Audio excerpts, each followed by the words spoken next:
Hello and welcome to LFC Focus. It is pre-match build-up show with Liverpool back in Champions League action on Tuesday night. We are reaching the proper business end of the tournament as we take on Porto at Anfield in the first leg of our quarter-final tie. And it's a little bit of a weird vibe going into this one, to be perfectly honest. You know, it's barely been mentioned by Liverpool fans or the outside media. I actually almost forgot this tie was on until after the Southampton game, when I sort of wondered to myself when we were actually next playing a game, and I suddenly realised we had a Champions League quarter-final. A year ago, this would have been the maddest, biggest deal, but I feel like the fact we made it to the final last year, and of course the thick of the title race as well, means this is almost not necessarily a side note, because it could end up being a hugely important part of our season. If we don't end up winning the Premier League, then the Champions League will become very, very important, because it would be a huge shame if this Liverpool side wasn't to win at least one trophy after what has been an absolutely fantastic season. But I think, like I said, with the hugeness of the league campaign, with the fact that the Champions League hasn't been diminished,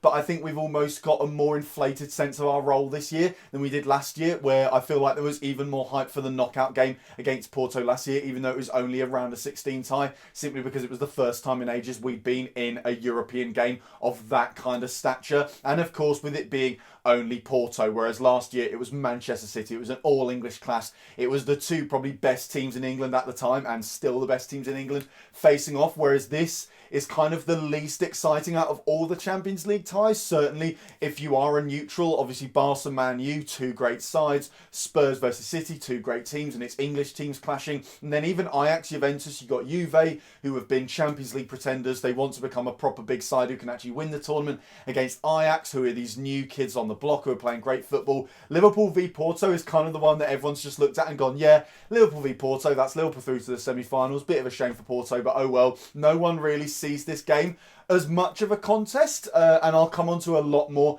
about that later on, and just how difficult an opponent I think Porto are going to be. Obviously, like I said earlier on in the video, we do have previous with them, so that's kind of affected the way fans are approaching this game and how excited people are getting as well. But as always, a Champions League quarter-final game is going to be a great way to send out a big message to Europe. It's something that was so important last season in terms of setting us up for this season as well. I think the message we sent out, the kind of statement that Liverpool put down, and essentially just terrorised the entire continent with how good we were at playing football on our way to the final. I think that's actually laid a lot of foundations for this season in terms of how teams approach playing against Liverpool. I think if it had just been based off of this season, I doubt Bayern would have been as conservative in their approach against us in the round of 16 game as they actually were. I think the way that they played and the way they tried to defend and not allow us opportunities on the counter-attack was entirely based on how well we performed in the latter stages of the Champions League last season. So it's always important to lay down a marker at this stage, and of course,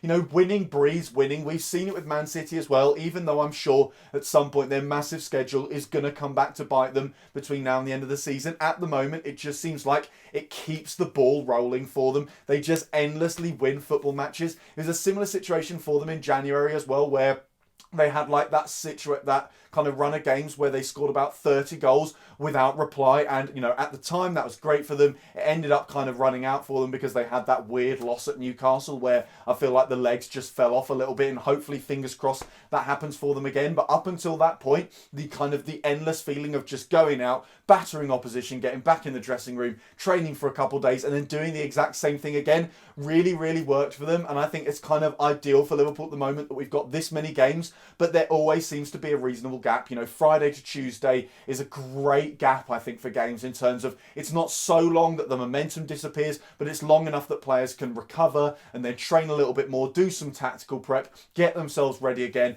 And it's kind of good as well that after this game we then play on a Sunday as well. Again, it's that kind of 5-day gap that I think actually should work really, really well in our favour in terms of just keeping up the momentum, provided we end up doing the business on the pitch and actually beating Porto. So thinking about fitness and stuff like that, and injuries and recovery times, there is a little bit of team news going into this game. The big one, the one that everyone was worried about a lot more before the draw than afterwards, is the fact that Andrew Robertson is not going to be available for this game. He is unfortunately out after picking up another yellow card in the game against Bayern at the Allianz. That was essentially the only thing that actually marred that incredible night, and I think everyone felt very, very relieved that we drew Porto and weren't going to have to face anything horrific like, you know, Moreno versus Messi at the Nou Camp. That would have been absolutely horrendous ridiculous for us to all have to endure. So thankfully, we've probably got the easiest possible game in terms of it being against one of the weaker teams in the competition, and also it's a home tie as well. So Robertson's not available. Trent Alexander-Arnold is also an interesting one as well, because he came off on around about the hour mark against Southampton, and Jurgen Klopp said that it was kind of, in part it was tactical because he wasn't having the best game, but in part also it was just to do with the fact that Trent seemed a little bit knackered. And I think we're going to have to wait and see from Jurgen Klopp's press conference, which will probably end up being sometime either tomorrow afternoon or the day after on the actual day of the game. We'll find out whether Trent is maybe not going to be available for this game. I think it's certainly an interesting one. Obviously, the injury kept him out of the international break as well, so it's possible he's been playing through that. He's been pushing through the pain barrier, and Klopp actually thought, you know what, I'm going to take him off against Southampton and give the kid a bit of a breather. So that is certainly one to keep an eye on as well. Other injury news, we've got pretty much a clean bill of health, as you could tell from the fact we had a really strong bench for that game against Southampton, which was obviously great because it actually helped us influence the game. Dejan Lovren once again comes on as a late sub, so maybe he's possibly in contention for this game. Maybe Jurgen Klopp sees this as the kind of match where he can bring Dejan Lovren in and kind of blood him back into the side a little bit. Joe Gomez, you'd hope, is getting closer to fitness, but we haven't had any word on him. Likewise with Alex Oxlade-Chamberlain. So looking pretty good for Liverpool. You know, if we want to rotate, we can do, but in terms of how I think we're actually going to line up, I think we're probably going to end up going with our strongest 11, because like I said, that 5-day gap is absolutely fantastic in terms of keeping the momentum but not wearing any of the players out. So as for how I think we are actually going to line up, I think it's going to be Alisson Becker in goal. Obviously the centre-back pairing, it's a tough one to call.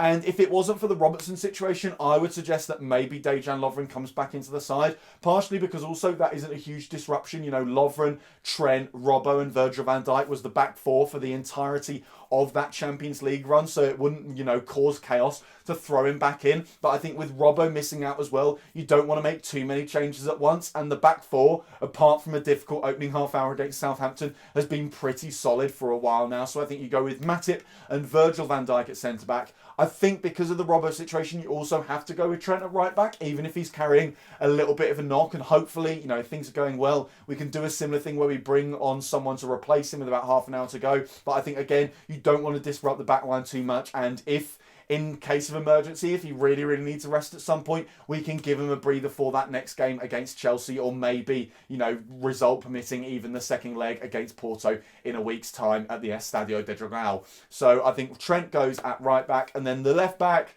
it's going to have to be Moreno, isn't it? I think Milner would be a weird choice, especially with it being at home, because he's more of a defensive option at left back than Alberto Moreno is. And I think if you want Milner to be an attacking fullback, you have to put him out on the right, because then he's going to get down to the byline and whip it in with his right foot. Whereas when he's on the left, he's much more about being conservative, stopping people cutting inside, doing a bit of cutting inside himself as well, and maybe operating as an extra midfielder if need be. So I think it'd be a weird choice to put Milner at left back. So I think Moreno has to play there. And it's interesting that Moreno will have to play there, because that kind of informs the choices that I've personally made in terms of how I think Klopp's going to line up with the midfield. I think, brace yourselves, it's going to be Henderson, Gini Wijnaldum and James Milner. And of course, Twitter and all of that is going to be a war zone between the time when the lineup's announced and the actual kickoff. There are going to be people defending it and saying, look at all it's done. There are going to be people saying, look at all, you know, the bad results we've got with it. To be honest, I think with the Moreno situation, we have to go with a conservative midfield, regardless of the fact that we should be dominating the game. And there are players in the midfield who've shown that they can cover when the fullbacks go forward. And there are other players who look like they can't quite deal with that situation yet. And it all comes down to experience in Jurgen Klopp's side. You know, no disrespect to Keita or Fabinho. They are fantastic players, but they are not necessarily used to playing in a formation where the fullbacks bomb on so much and leave that space, and the midfielders are the ones expected to cover it. Whereas Henderson, Gini and Milner have all had a lot of experience dealing with that, and it showed in the game against Spurs that they were, you know, at times they weren't great, at times the midfield wasn't functioning well, but certainly in that first half when the fullbacks were absolutely dominant and creating so many chances and getting loads of space on the flanks, it was down to that midfield to cover them and make sure that nothing went wrong in that regard. So I think it's going to have to be that midfield.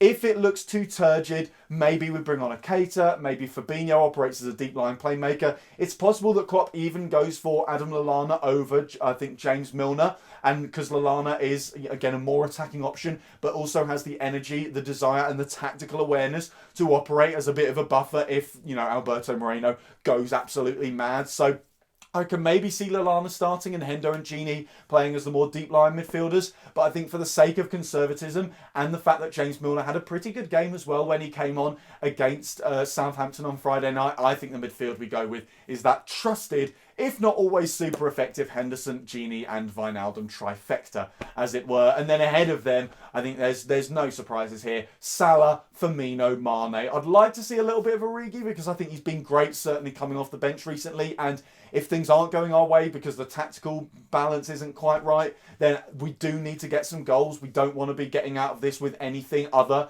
than a commanding lead and hopefully a clean sheet as well. So I think maybe players like Origi or Keita, players like that will be great to be able to bring on off the bench. So taking a little look at Porto then, obviously it's a bit difficult to glean too much information about them because the Portuguese league isn't the most popular or widely watched league, I think, anywhere apart from in Portugal. However, what we do know is that they are not to be underestimated. I think, like I said at the top of the video, a lot of people looked back on our win against them last season and thought this will be another walk in the park, won't it? It'll be an absolute DOS. And I think it's important to remember just how rare that was. We weren't going into that game in Portugal thinking, oh, easy win, 4, maybe 5-0. It was only after the game we realised just how good this Liverpool side was, and it was an absolutely fantastic performance. We were on fire going forward. A lot of it came down to as well the fact that Porto simply were not expecting that performance from us. I think they thought it was going to be pretty even, it was going to be 50-50, and therefore left some ridiculous spaces round the back. Pretty much all of our goals come from fantastic counter-attacks, certainly in the second half. So I don't think it's going to be anywhere as easy as that. And obviously with it being at home as well, they're going to look to get a result. They're going to look to frustrate us, maybe keep us to 2 goals or less or something like that, and get an away goal that will help them out in the second leg. It's what got them here in the first place. They lost the first leg against Roma 2-1, but that away goal coupled with the small deficit meant they were able to turn in a really solid performance in the second leg, and that's something we want to avoid as well. We don't want this to be a 2-legged tie, really. I think what we absolutely need to avoid is 2 sets of 90 minutes in midweek, one of them all the way over in Portugal, where we have to give 100% blood, sweat and tears all the way through. Really, we want this wrapped up, and if that's going to be the case, Liverpool have got to bring their absolute A game like they did when they played Porto last year. So they are a really, really solid side. They're also in the thick of a title race as well, which is incredibly interesting because obviously there's parallels with Liverpool's situation there, and so as a result I don't think we're going to be able to capitalise on that as much as we did last year, where essentially they kind of ended up throwing the game with about half an hour to go because they were so focused on trying to win the league. I don't actually know whether they did it in the end, but it was really, really important to them. I think they were trying to stop Benfica from winning like 5 titles in a row or something like that. So that was always going to be the main priority. And once they realised that Liverpool were tearing them to bits, they just conceded that there was no way they were going to get through. So it's possible that that affects them again. They are, of course, they're in like a situation where I think they're now 3 points clear of their rivals, but their rivals have a game in hand. So it's as in the balance as it could possibly be for them. Although, as I said, Liverpool are in a very, very similar situation, so I don't think we can count that as too much of an advantage. And Porto are on a very, very good run of form as well. They've won like their last 3 games or something like that. They haven't lost in a while. They're keeping a fair few clean sheets. Their last game was also on Friday night. They played a derby game, which they won 2-0. And as a result, because it was against weaker opposition and they didn't quite leave it as late as Liverpool did against Southampton, they were actually able to rest a few players, which is obviously a massive, massive advantage for them, especially given that they are going to be playing away from home. And like I said, it's going to have to be a diligent performance from them. I think they are going to leave their heart and soul out on that pitch for 90 minutes simply because I can't really see them throwing the game like they did last time. Now they're into the quarterfinals. I think they see this as a massive, massive opportunity. They will know that Liverpool is brilliant opposition, but I almost see it in the same way to Roma's game against Barca in the quarterfinals last season, where they thought, you know what, we are the underdogs. We're probably not going to go through, but if we did, imagine what it would do for the atmosphere, for the feeling, for the morale around the club, within the fans, the players, the staff as well. So I think this is a massive, massive game for Porto, and as a result, I can't see them giving anything other than 100% at Anfield on Tuesday night, and Liverpool are going to have to match them and then more in that regard if we are to come away with the result we need. So, all things considered, I think Porto are, I've been bigging them up, but I think they are by far and away the weaker team than Liverpool. I think we should be getting the win. It's just a matter of what win we get. We've really got to try and plug away to get that clean sheet because, like I said, that could render the second leg, or at least part of it, provided we then go on to score an away goal, pretty much a formality. And then at the other end, I think we need to try and score at least 2 goals, preferably 3. If we're lucky, we could get another 4 or 5, but you just never know at this stage of the tournament, because we saw last year and in the round of 16 as well that in the Champions League, teams get fired up, players can either wilt or rise in the heat of the cauldron that is the atmospheres that come at this stage of the competition, and absolutely anything can happen. So that is all for today's video. Thank you guys very, very much for watching. If you did enjoy it, as always, you know what to do. Hit the like button down there. Hit that subscribe button there if you're new around here. Check out some of the other videos that have been out on the channel over the past few days as well. Don't forget to follow at LFC Focus TV on Twitter, and I'll be back on Tuesday evening after we've hopefully almost booked our place in the semi-finals of the Champions League. Until then, bye for now.